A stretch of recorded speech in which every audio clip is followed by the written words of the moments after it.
O comércio exterior é o conjunto das compras e vendas de bens e serviços feitos entre países. Ele incentiva o desenvolvimento do país de inúmeras formas, através da troca de conhecimento, produtos, tecnologias e geração de novos empregos. Com o atual mundo globalizado, conectado, mercadorias e pessoas circulam com maior facilidade e agilidade entre as fronteiras de países e de continentes. É disso que se trata o comércio exterior, que, como o nome sugere, refere-se à troca de produtos e serviços entre países, seja na compra, importação ou na venda, exportação, englobando todos os procedimentos necessários para a sua realização.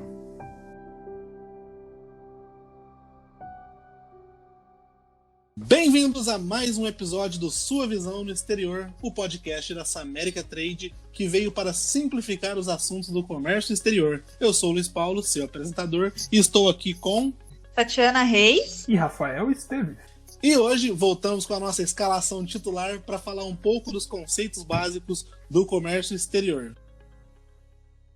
Na introdução, o Rafa falou um pouco do conceito geral do comércio exterior. Então acredito que para a gente iniciar aqui, vamos começar falando um pouco dos conceitos básicos que englobam o comércio exterior e principalmente de alguns termos que a gente vê muito por aí, muita sigla, muito termo que a gente não sabe. Então, para a gente trazer o primeiro termo aqui, eu quero falar de um com o nosso querido Rafael, que é autoridade no assunto. Rafa, fala pra gente um pouco do Incoterms. Então, os Incoterms, eles foram criados pela Câmara de Comércio Internacional para facilitar o comércio internacional. Por quê? Porque Sim. Os Incoterms, eles delimitam onde vão os custos e os riscos, tanto do exportador como do importador. E até antes da criação deles, sempre ficava algo muito nebuloso, né? A ICC foi criada lá pro fim dos anos 30, né? 1936, e desde os anos 2000 ela costuma publicar uma atualização dos termos, né? De 10 em 10 anos. Então a gente teve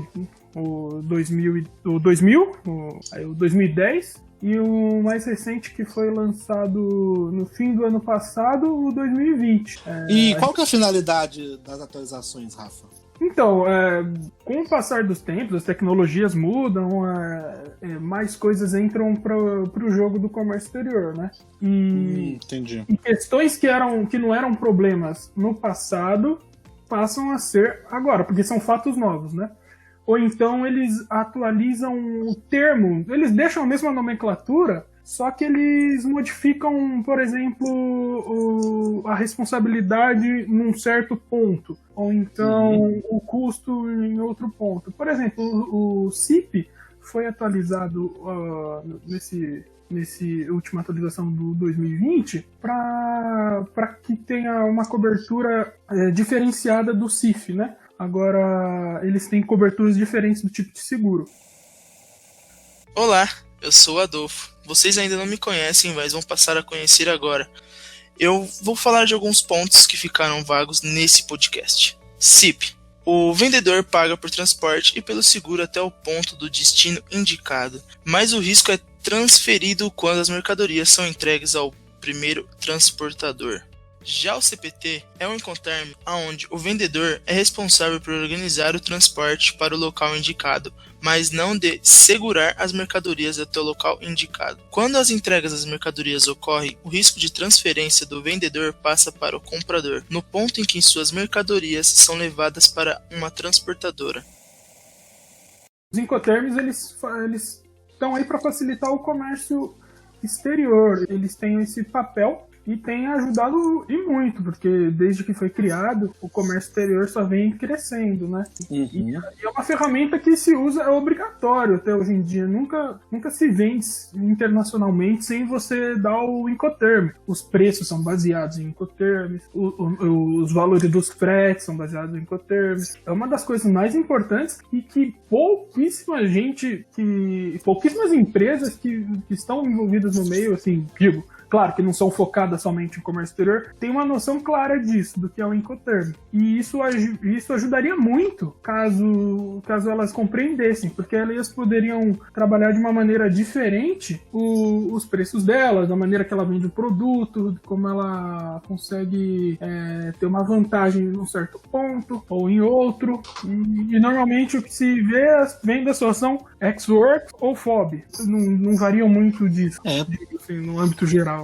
Sempre que a gente vê comércio exterior, o Incoterms é um tipo de coisa que raramente se vê na maioria dos conteúdos. Até nos grandes criadores de conteúdos não é tão popular, não. Então é bom que a gente trouxe isso. E reiterando o que a gente falou no começo, no nosso blog da Samérica, samericatrade.com/blog, o Rafa fez lá uma série de vários posts muito bem explicativos de Incoterms, então vale a pena dar uma conferida lá, tá? E agora, pra gente seguir aqui, vou colocar a Tatiana na roda para falar do agente de carga, ou agentes de cargas. O agente de carga é, numa visão bem simplista, é o transportador internacional. Mas, dependendo da proposta do agente, ele pode ser um operador logístico multimodal. Por quê? Ele pode atuar não só fazendo o transporte aeroporto a aeroporto, porto a porto, mas atuar no transporte interno na origem, atuar no transporte interno no destino e, além disso, estar ligado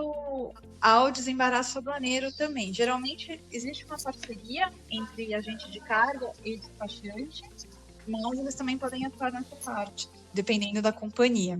De certa forma, é um agente logístico também, tem que ter essa expertise logística. Sim. Ele é o agente logístico, é aquele que vai te direcionar para o melhor tipo de transporte, porque às vezes você tem uma ideia de como levar a carga, ele te apresenta uma proposta diferente, um pouco reduzida, uma operação melhor, uma rota melhor. Então, ele é responsável pelas rotas, pelo transporte e por toda a parte logística mesmo do porta a porta. É bem é um agente mesmo que vai lidar com a carga, mas ele não só com a carga que vai sair de um país ou outro, mas como o trânsito dela dentro do destino também, é isso? Geralmente mais na origem, mas alguns deles oferecem porta a porta. Então eles cuidam, eles retiram na origem a fábrica do fornecedor e entregam na porta do destinatário. Então ele, sendo multimodal, ele consegue oferecer a gama toda. Mas ele também ele tem a opção de fazer também aeroporto a aeroporto ou porto a porto. Aí depende do que você está contratando. Operacionalmente falando, então, o cara que é multimodal, ele consegue, no custo-benefício, fica melhor ou não? Fica, porque ele consegue te dar um pacote diferenciado, um desconto maior, uma negociação melhor. Entendi, então isso é bom a gente pontuar. Até é bom trazer no blog um dia um post sobre esses agentes de carga aí. Agora, nos próximos termos aqui, tem um que ele tá condensado, que são 3 siglas, eu não sei se elas têm a ver entre si ou se só estão juntas aqui, que é AWB, BL e CTR. Elas são relacionadas mesmo ou não? Só ficou junto aqui porque... Mesma coisa, mais ou menos, só que de diferentes modais. O AWB é pro aéreo, o BL é pro marítimo e o CTR é pro rodoviário. E o que são exatamente? Eu sou o leigaço aqui, viu, gente? Eu tô aprendendo junto com o ouvinte. Então, o AWB, o BL e o CTR são mais ou menos a mesma coisa, só que para diferentes modais. O AWB, ele é pro modal aéreo, o BL é pro modal marítimo e o CTR é pro modal rodoviário. Eles são o conhecimento da carga. Eles que dão a posse para transportadora, para que ela possa movimentar a carga, né, sem demonstrar que ela pode transportar a carga sem nenhum problema, né? Então são documentos basicamente de transporte. Porque a minha dúvida é o tipo de documento que ele serve para controlar, por exemplo, o contrabando, essas coisas, para impedir esse tipo de fraude? Também, porque em cada conhecimento tem que estar discriminado o que você está transportando. Existem outros documentos que vão junto, mas o conhecimento, ele traz em linhas gerais o que está sendo transportado, as dimensões, o peso e tudo mais. E eu pergunto isso porque, às vezes algumas coisas que eu vejo quando eu estou olhando conteúdos na internet, principalmente sobre Comex, é que às vezes, óbvio, a gente já falou até aqui no programa anterior que tem sim muita burocracia e tudo mais, mas muitas vezes você vê pessoas falando, mas tem tantos documentos que são inúteis, e aí por isso que eu fiz a pergunta, né? No caso, um documento como esse serve também para impedir fraudes, né? Não que ele zere as fraudes, não é isso, mas é uma camada aí de proteção a mais para a carga e para que não haja fraudes e coisas do tipo, né? Exato. Ela também aqui tem a diferenciação, né, da posse e da propriedade. E o AWB, o BL, o CTR, eles fazem essa diferenciação. Quando a transportadora o pessoal do navio, do avião, tanto faz, eles estão fazendo o transporte da carga, eles só estão com posse da carga. Eles não são proprietários da carga. O que determina a propriedade da carga é a invoice, que a invoice vai estar em nome do destinatário final. Por exemplo, na invoice vai estar escrito o nome lá, Luiz, o dono desse material que a gente está transportando. Só que a transportadora Tatiana está fazendo transporte para Luiz. Não quer dizer que aquela carga é da Tatiana. Entendi. Entendi até bem a diferença de posse e propriedade. Agora fez todo sentido. A gente vai falar até do invoice na hora dos documentos. Então, só para a gente matar aqui alguns termos, chegamos na DI e na DUE, ou na DUI, não sei se é assim que pronuncia. Isso, a DUI e a DI, e aí eu achei que ia vir a do INPE aqui, porque esses três sempre andam juntos, mas podem falar um pouco desses dois termos também pra gente já depois seguir pros documentos. Que antigamente era DE, né, Tatiana? Aí agora eles passaram pra DUI, por conta daquela coisa de simplificação do comércio exterior, de deixar as coisas mais simples, né? Então a DUI é Declaração Única de Exportação. É uma junção de vários outros documentos que eram dispersos num único só. E a Tatiana pode falar um pouquinho da DI, do INPE, né? Que tá essa mudança aí agora. Então, só complemento. Antes nós tínhamos o registro de exportação, a declaração de exportação. Esses dois documentos eles foram substituídos pela declaração única de exportação por conta do acordo de facilitação do comércio. A gente já falou deles em alguns conteúdos do blog também. Sim, de fato. E eu acho que quando tiver tudo consolidado e tudo implementado, a gente pode fechar isso num outro podcast. Claro. Aí a gente tem a declaração de importação, a ADI, que é onde você declara tudo que está sendo importado, e é através dela que você registra os produtos e faz o despacho, né? É uma parte do despacho aduaneiro. E a do INPE, que você citou, ela vai substituir a DI e todos os outros documentos de importação. Então, olha aí. Vai ser um documento único, a declaração única de importação, e aí ela vai substituir a declaração de importação e a CI, que é um comprovante de importação, vai ser um único documento também. Mas ele só vai ser implementado a partir de junho do ano que vem, mais ou menos. Tem um tempinho legal aí. Eles estão postergando isso, né? Eles estão postergando, porque assim, as empresas que são OEA, que são operadores logísticos, eles são diferenciados porque são grandes empresas que têm regras de compliance e tudo mais. A gente pode até falar deles num outro momento. Sim. Eles estão testando. Eu acho que tem mais ou menos 20 empresas que estão dentro do Portal Único neste momento, registrando no INPE. Então, tudo que dá errado, eles vão melhorando. Tá. E para soltar para o grande público, depois que eles ajustarem tudo com essas 20 empresas, eles soltam, e aí eles tiram o Siscomex, e aí vai ser tudo via Portal Único. Então tá. Exterior. Então a do INPE, ela é o futuro. Então por enquanto tá rolando um mega teste com essas 20 empresas para realmente para poder lapidar essa declaração para depois liberar para geral, né? Exatamente. Eles fizeram a mesma coisa com a DUI. Agora eles estão fazendo com a do INPE, acertando. A do INPE, ela vai ser um pouco mais demorada, porque ela envolve pagamento de tributos. E são tributos divididos entre União e Estado, então isso está gerando um certo atraso também. Mas até junho do ano que vem, esperamos que a do INPE ela entre substitua daí de vez na parte de... E a gente tem texto das duas também no site. Tem também. Pode conferir lá no nosso blog. Vou deixar até o link na descrição também. A gente falou aqui, mas eu vou deixar o link na descrição do programa aqui.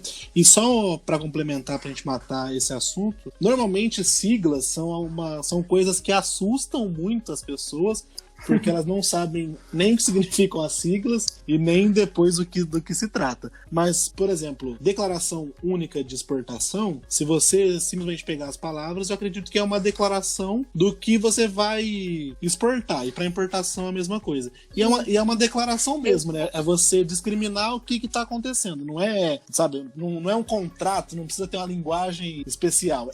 Não.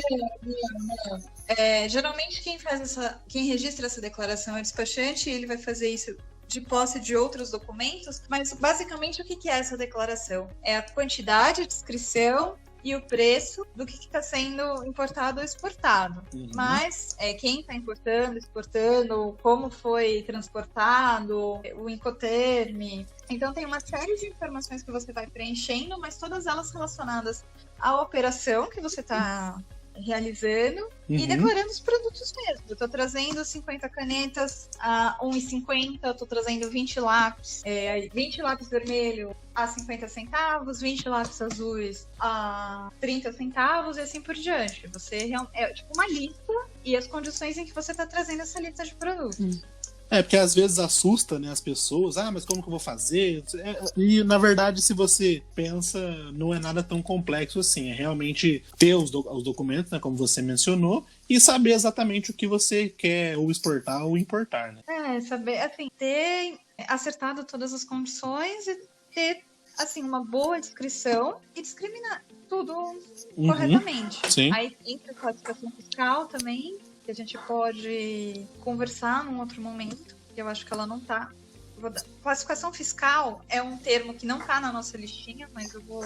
Já acrescenta, por favor. Já estou acrescentando. Isso. A classificação fiscal, no Brasil, ela tem 8 dígitos e ela é a nomenclatura comum dos Mercosul, NCM, e ela diz o que você está trazendo. Por exemplo, você está trazendo um animal vivo, que é o 01, capítulo 01, animais vivos. Aí, que animal vivo você está trazendo? Eu estou trazendo um cavalo para reprodução, reprodutor, um cavalo para corrida. Então, esses 8 dígitos, eles vão te dizer especificamente qual é o produto que você está trazendo. Então, você alia esses 8 dígitos da classificação com uma boa descrição, e a fiscalização olhando aquilo, não encontrando nenhuma divergência ou não levantando nenhuma suspeita, ela desembaraça a partir dessas informações a sua mercadoria.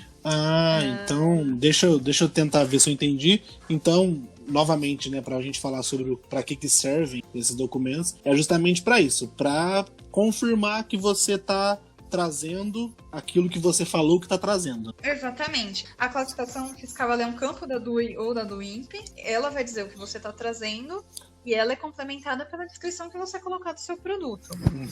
Então, por exemplo, a NCM 8466-1000. Gente, eu importei tanto disso na vida que é a que eu sempre tenho em mente, que é porta-ferramenta. Então, 8466-1000, na TEC, na tarifa externa comum, a NCM diz respeito a porta-ferramentas no geral.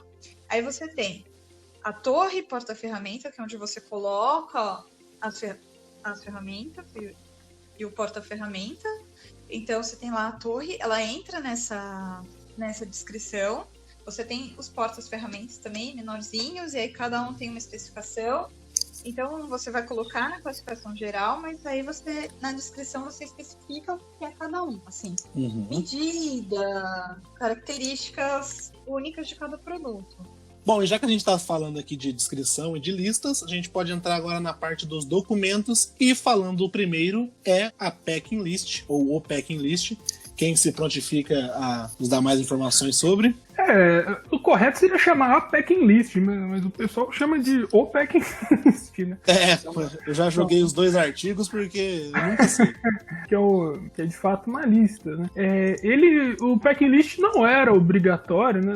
Se eu não me engano, ainda não é, né, Tatiana? Não é obrigatório para uma importação, né? Para importação, não. Para exportação, Pra sim. exportação, sim, né? Então, ele é uma lista também dos produtos que você está exportando, né? Que mostra a quantidade, que mostra basicamente o peso líquido e o bruto, além de mostrar como que ele vai embalado, e a NCM, em alguns casos, também colocam para descrição. Nele, o fiscal consegue ver se o peso total, por exemplo, que está no AWB, bate com o peso total do packing list. Ele consegue conferir isso para saber se a mercadoria é a mesma, se não tem nenhum equívoco ali, né? Aí, se tiver algum equívoco muito desproporcional, você paga uma multa, né, Tatiana? Paga uma multa. Você tem até 10% de divergência. Você pode estar subdeclarando ou superdeclarando. Então, se você tem uma divergência de peso acima de 10%, você paga multa por declaração incorreta da mercadoria. Porque, assim, o packing list na importação, ele não é obrigatório, mas ele é altamente recomendado. Sim. Ele vai dar uma descrição total do que está embalado, como está embalado e das quantidades. Então, é um documento extremamente importante para você bater com todos os outros.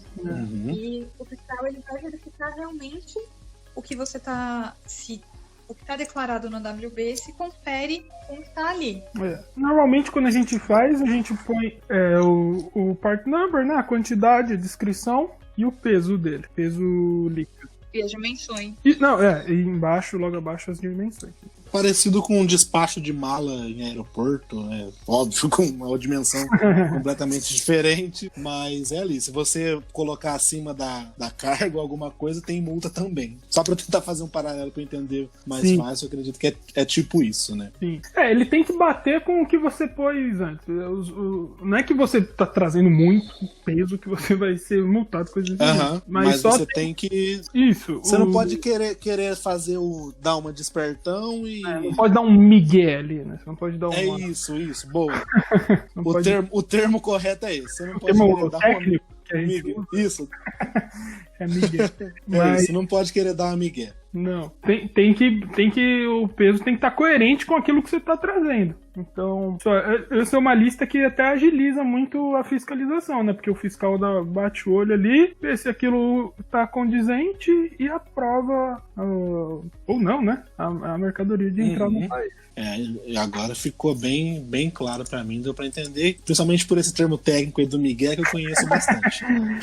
Boa. E agora, seguindo, certificado de origem. Acho que a gente até falou de origem, né, no blog recentemente, então acho que vem a calhar agora o certificado de origem. E já tem texto no blog, na publicação desse podcast, vai ter texto. Sim, com certeza. Então, o certificado de origem, ele atesta a origem da mercadoria para trazer benefícios tributários, porque, por exemplo, alguns países eles têm acordos, como o Chile tem o AT35 com o Brasil. Então, quando você traz uma mercadoria do Chile ou manda uma mercadoria para o Chile, você manda junto um certificado de origem dizendo que o produto que você está exportando ou importando, ele foi produzido num desses dois países. E aí, nesse certificado, você vai colocar a descrição, processo produtivo, o quanto da mercadoria é nacional, o quanto entra de material importado, como ela foi processada aqui. Sim. Então, tudo isso entra para que você possa certificar a origem do produto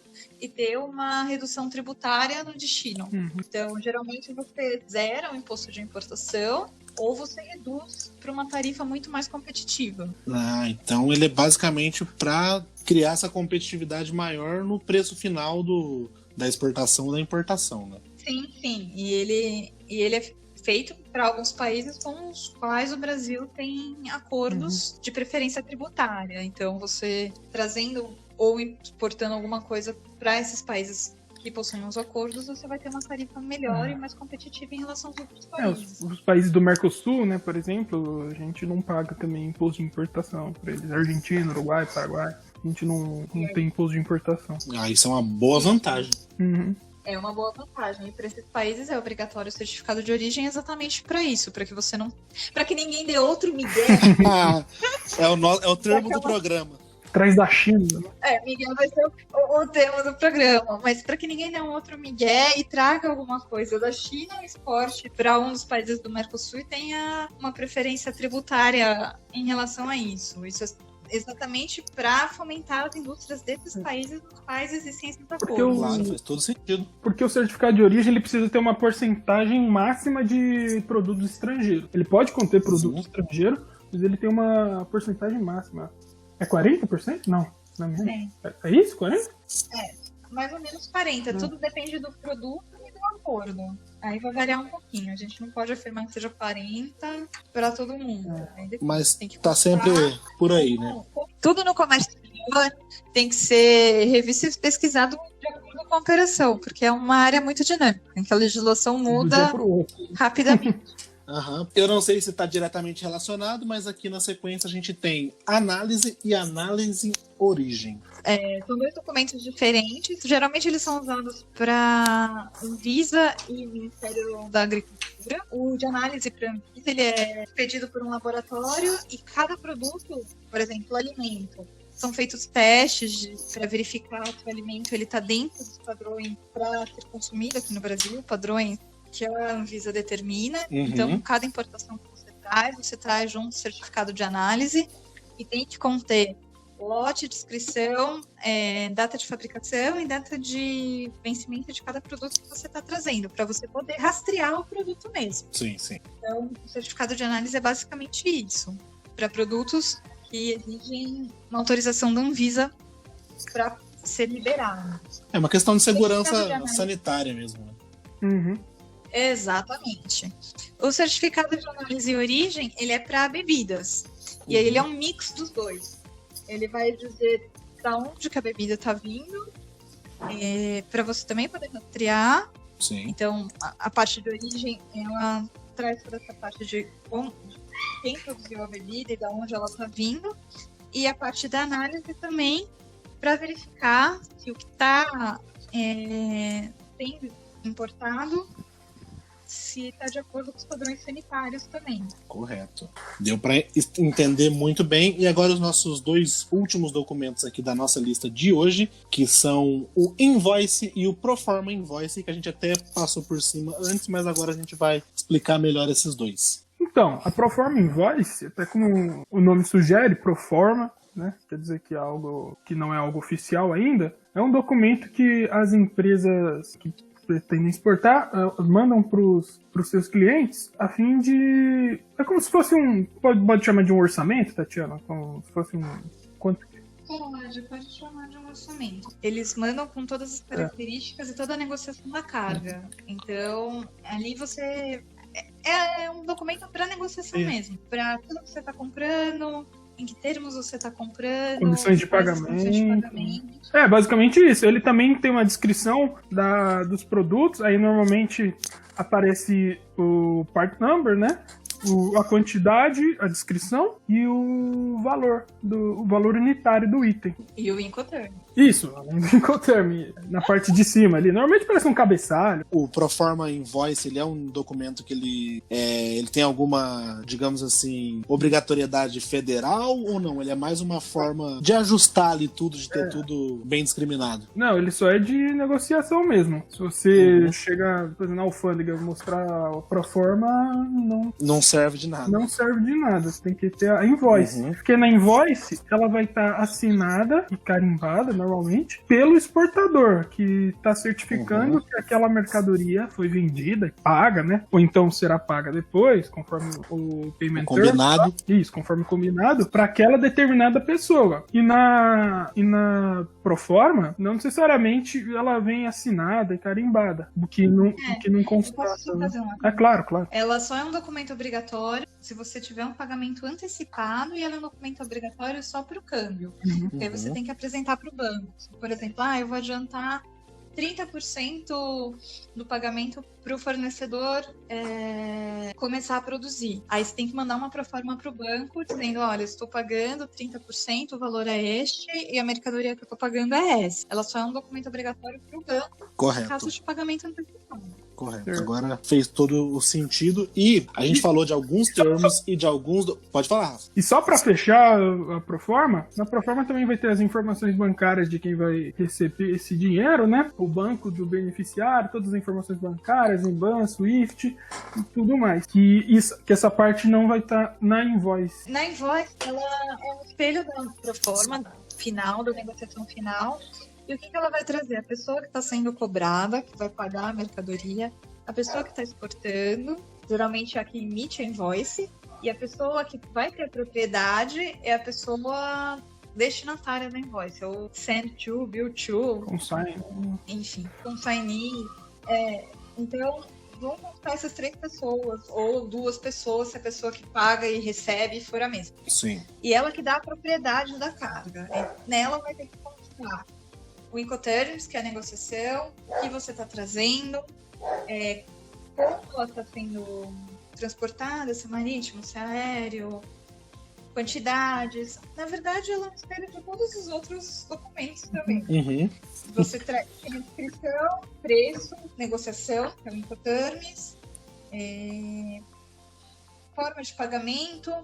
Se a forma de pagamento for a prazo, ela tem que constar os dados bancários também. Então, ela é um espelho de tudo aquilo que foi negociado e é o documento final que vai dar propriedade à pessoa que está comprando a mercadoria. E também, só para que a gente está falando nos termos todos em inglês, que é o mais comum, né? Mas Sim. O invoice é uma fatura comercial, né? É a mesma coisa, tanto em inglês. Sim, sim. Invoice.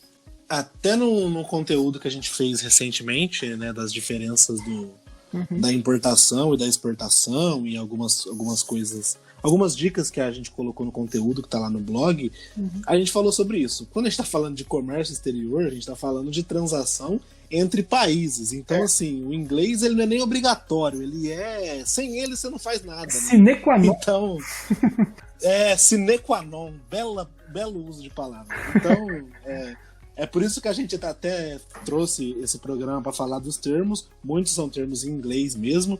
E assim, a gente falou só de alguns, tá? O mundo do comércio exterior ele é muito rico, tem muito conteúdo que a gente pode falar. E só com alguns termos e documentos que a gente trouxe aqui, o programa já rendeu pra caramba. Acho que a gente pode eventualmente voltar, né, com mais termos, talvez até se aprofundar em algumas coisas. Ficou faltando algumas coisinhas que a gente pode deixar para um número 2. Boa. Para o próximo. Verdade. Boa, eu Parte dois. gosto muito. E aí, assim, pra gente...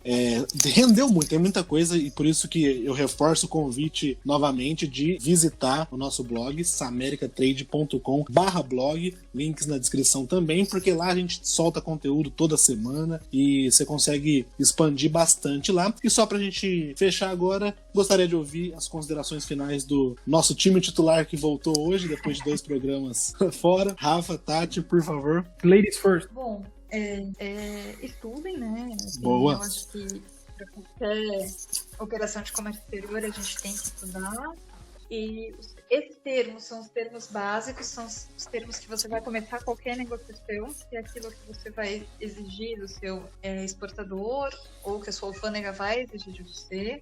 Consultem o regulamento aduaneiro, que lá você vai ter lá está a norma, por exemplo, do que tem que conter numa fatura comercial, então de lá você pode ir expandindo para outros lugares e verificar o que a sua importação ou exportação precisa. E é isso, a gente volta com o número 2. Sim. Em algum momento, trazendo mais termos e mais dicas para todo mundo. Isso mesmo.